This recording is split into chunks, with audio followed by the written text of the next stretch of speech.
Okay guys, we are in the great outdoors and we're going to do a little experiment with some Dutch ovens.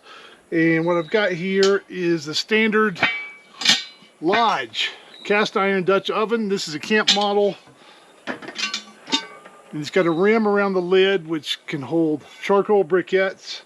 It's got a loop for a lid lifter. And importantly, it's also got this handle, makes it easy to pick up off of coals or a fire. And very importantly, it's got these feet. And we're going to put this guy on a Dutch oven table and put charcoal underneath. And I know this one works well because I've used it many a time. Now, what the experiment is here is we're going to compare it to this guy. This is a fancy French-made Staub enameled cast iron Dutch oven. It does not have any feet, but it does have the rimmed lid. And supposedly, from what I've read, this is from back in the day. They used to scoop out coals from the hearth, from the fireplace, and put that on the lids of these Staubs as well. So what we're going to do is see how the Staub compares to the Lodge in an outdoor camping situation. Now, because it doesn't have the feet, excuse me,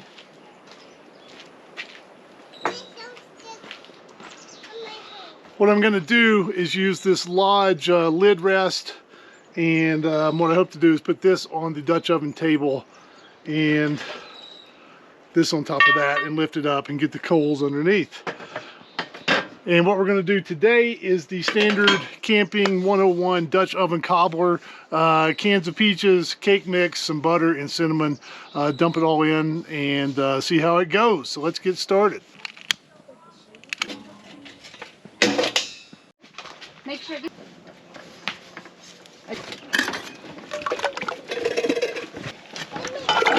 Questions about this? Is there two?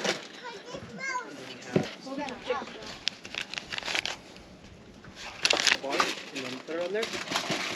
Will that cook it? Right there. All right.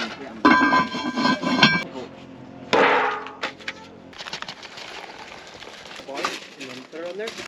No, I doubt it, but.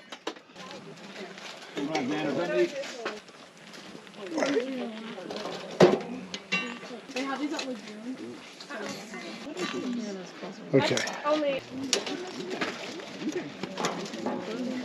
What meal? Have you got that? Oh. Hot coal down. What's up, dog?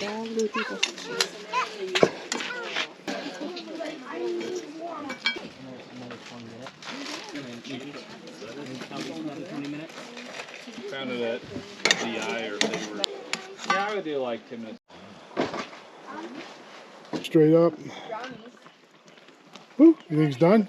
It's not exact because of the altitude.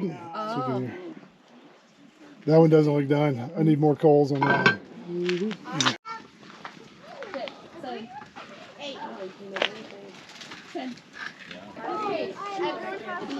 That's looking better. Just get a little bite. Let's just see. Okay. That's very hot down here. Okay. How do you pick her up?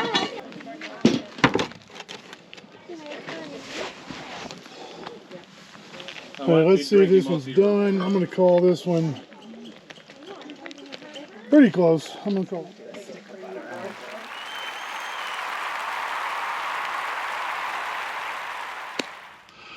Okay guys, a little post-mortem, if you will, on the Dutch oven experiment. There's good news and there's bad news. So on the upside, the fancy French enamel cast iron Staub, it actually worked. Had coals on there, charcoal at first, and then we'll get into this in a second.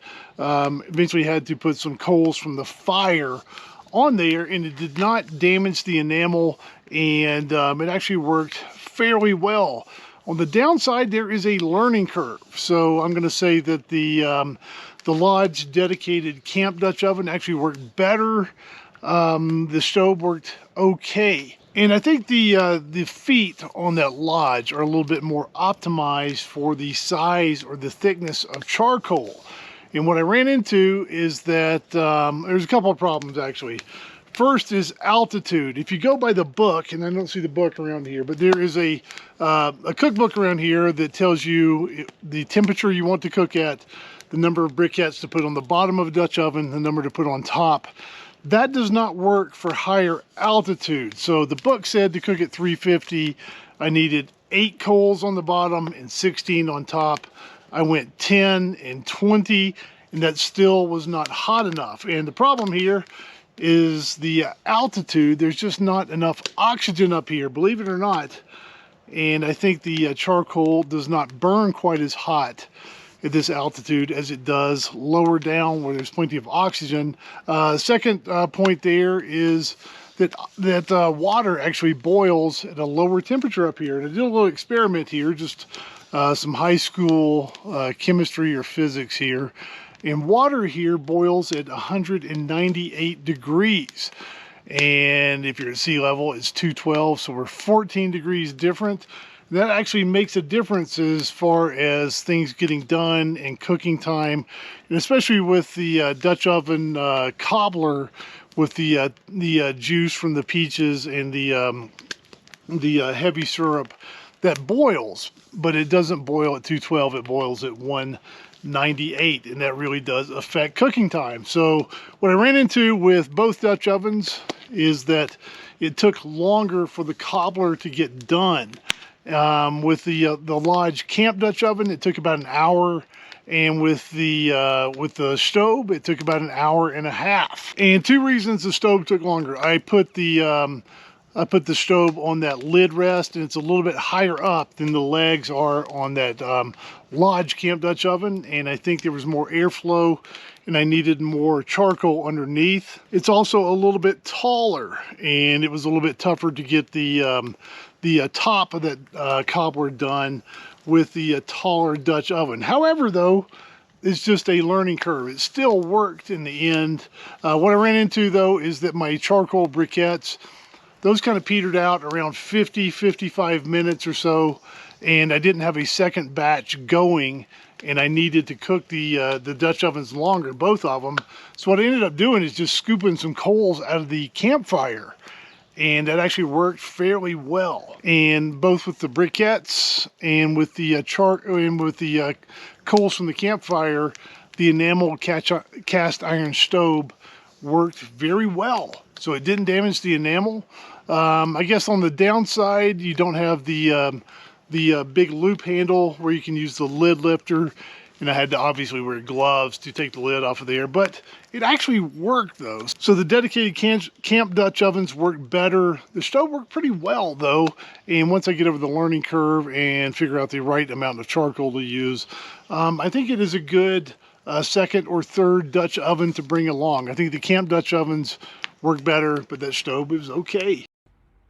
Okay, and as I sit in my comfy air-conditioned office now, editing this footage, I just want to throw out a quick disclaimer here. I am not advising other people to do this with their own Dutch ovens. This is simply my experiment with my Dutch oven. This may not be an approved heat source, and it might void the Staub warranty. And if you believe the hysteria on the internet, it could lead to cracking or chipping of the enamel, which I did not experience. However, if you try this with your own cookware, be careful, and you do so at your own risk. All right, guys, we'll see you again next time on Uncle Scott's Kitchen.